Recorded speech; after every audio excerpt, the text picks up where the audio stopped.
Joined now by our international correspondent, Alex Newman. Alex, thanks for your time today. Hey, thanks for having me. And the good news, Alex, is that you're here in studio and not down in Florida, so we're able to talk face-to-face, which is very nice to have you here.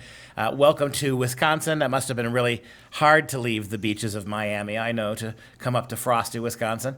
But you have another one of your really important stories. We have a situation in Arizona where, despite the will of the people, overwhelmingly, that young kids coming from foreign countries, particularly the south of the border, learn English in American schools. We've got a small liberal contingent that wants to eradicate that and get rid of English immersion teaching. This is remarkable. It really is, and it's interesting because it is the immigrants who are fighting this most seriously. In fact, the vote against it in the House of Representatives was an immigrant, and some of the immigrants are speaking out most loudly and clearly. But what this would do is it would end the English immersion programs that basically require schools to teach these foreign language students in English all the time, which is, of course, how you become an American, how you adapt to the English language, how you start thinking in English. And making matters worse, the voters actually voted to have this policy in place. So it's the politicians now who are trying to pull the rug out from under them. And as several people told me, including the former superintendent of public instruction of Arizona, you and I both know her, she serves on the board of one of our groups, this is going to create a permanent underclass, an entire category of people who will forever be second-class citizens, who won't grow up speaking English properly, who will be doing menial jobs. It's a tragedy. It's a travesty. Why are Republicans in the state of Arizona, including the Republican governor, seemingly behind this? Well, there's a few things. One of the things is propaganda. They're telling them that this isn't effective. We need to give them teaching in their home language, so we should have some of their science classes, what are history classes in Spanish, which is just false. They're using fraudulent studies, phony science to make these arguments, and that's just about as much as I can tell. There really are no legitimate justifications. And if you look at the research, if you look at the evidence, it shows that the kids will do much better if they are forced to adapt to English. We're in America. English is the language here. This is bizarre to me. I mean, so the people overwhelmingly want this. What is this?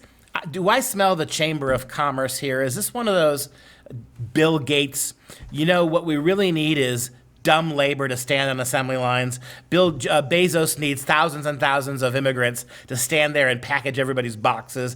Is this one of those things, do you think? Or do you think the Republicans actually have bought the lie that not teaching foreign kids, newly American kids who are from foreign countries, not teaching them English is somehow going to be better for them? I think it's a combination of the two. I think the establishment forces pushing this, they understand full well what they're doing.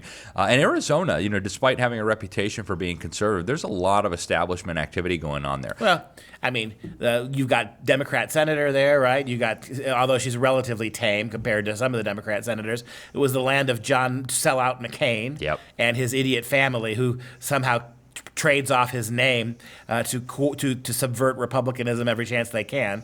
And why is that? Is that because so many retirees is a state like Florida, right, where whatever the native population might have been? So in other words, Florida's a red state. If you factor out all the Yankees that move down there and vote Democrat, it'd be a really red state. Yeah. Is that pretty much the same demographics in Arizona? It is, yeah. And there's a lot of really important players there that most Americans don't know about. People like Michael Crow, who runs the Arizona State University system. He is also the chairman of InQtel, which is the investment arm of the intelligence community. So there's a lot going on in Arizona. It's kind of at the forefront of establishment policies. And I do think a real important element of this is to try to create these divisions. They want, and we see the same thing happening in Europe, they want to fracture cohesive societies. And one of the really effective ways of doing that is making sure that people don't share things in common. They don't have the same history. They don't have the same language. They don't have the same background and values. And I think that's what they're trying to do here. It's the same with the critical race theory. Get people divided, have them fighting against each other, and then use that to subvert liberty. It seems to me if you can break apart long-established and largely successful countries like America, if you can get Americans to no longer have anything in common, to see the other Americans as the enemy, to even go so far as to label the largest majority of people in America racist and therefore obligated to everybody else, you can, I imagine, usher in globalism much sooner. Is that probably the end game? That's exactly what's going on, Duke. We see it in Sweden. We see it in Germany. I mean, in London, Brits are a minority now. In some of the biggest European cities, the native population is in the minority. That's exactly what's happening. After the break, we'll look at some of the consequences of this kind of gerrymandering of language.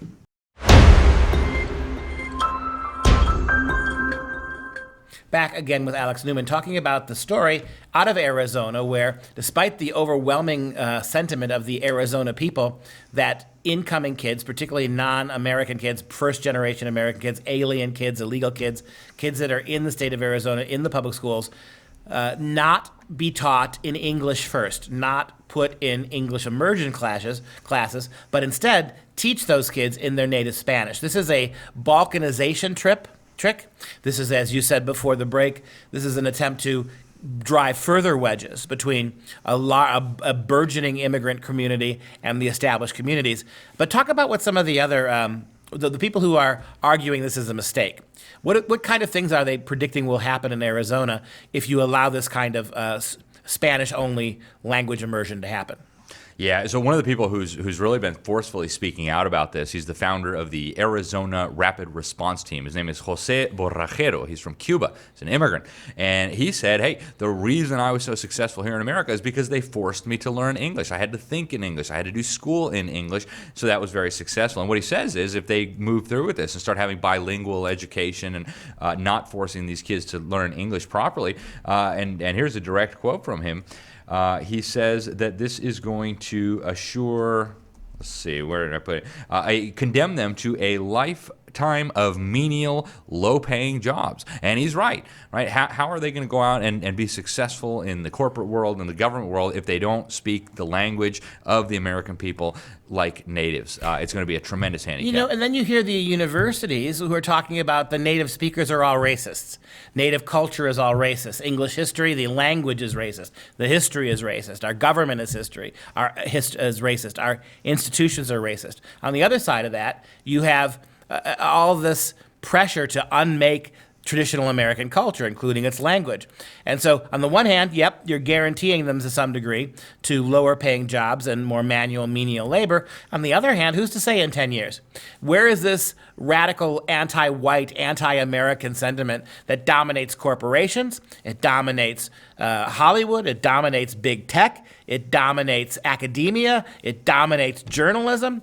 I mean, if we follow the tangent, all of this anti-white theorizing, all of this whites are guilty, all of this white culture is corrupted, seems to be suggesting to me a revolution somewhere down the road where it's all replaced.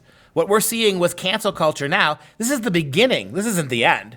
This is the beginning of what we're canceling. Yeah, you're absolutely right, Duke. If you follow this to its logical conclusion, it is going to end up unmaking the United States as it stands, and I think that's one of the goals. But in the meantime, I think the effects of this are going to be tragic. I say this as somebody who grew up in Latin America. I am very thankful for the fact that I was immersed completely in the local language. If I had not gone to school in Spanish, if I had not been taught to think in Spanish, I wouldn't have been able to function properly in a society where Spanish is the dominant language. And there's experts on this who've spoken out as well. One of the people, her name is Johanna Haver. She's actually written a book on this. And what she said is if you don't do this, teach the children with English immersion programs, it's going to handicap them. And then Diane Douglas, who's a mutual friend, wonderful lady. And I thought her comments were just brilliant. She said that, if English language immersion is a failure, it's only because we now have an education system that can't even teach English to English natives, right? To people whose native language is English. She's absolutely right. And so how can we expect them to teach English to non-native English speakers if we can't even teach our own English speakers? Yeah, it's a ridiculous system. And I wonder, too, with all of this, the pushing from the other side, the anti-American progressive crowd, would they really prefer America given back to Spanish-speaking peoples? We talk on the one hand, globalism is the key here. The globalists are doing all of this so that they can reform society under one global aegis. Those people who are still thinking, reparations, let's hand all the Southwest back to Spain, to the Mexicans, let's get rid of other parts of the country too, to give Louisiana back to the French, et cetera, et cetera, et cetera. That's not where this is headed. This is headed for ultimately a predictable globalist path, isn't it? That's exactly where it's going. And, I can tell the progressives, having grown up in Latin America, spent 7 years in Mexico, 4 years in South America, all the things that you claim to hate about America are massively exaggerated in Latin America. So-called white supremacy, the two-tiered class system where you don't have a middle class, you just have the upper class and the lower class. All of those things will be coming here if we pursue that same path. It's a disaster waiting to happen. Alex Newman, one sad story after another, and Republicans and so-called conservatives don't seem to be much of a bulwark about this. They're being led by the noses in this in places like Arizona. Thanks for your time today. Hey guys, thanks for watching. Most of you know our show is being censored by big tech. While this makes it harder to meet the cost of producing the show, that's part of it.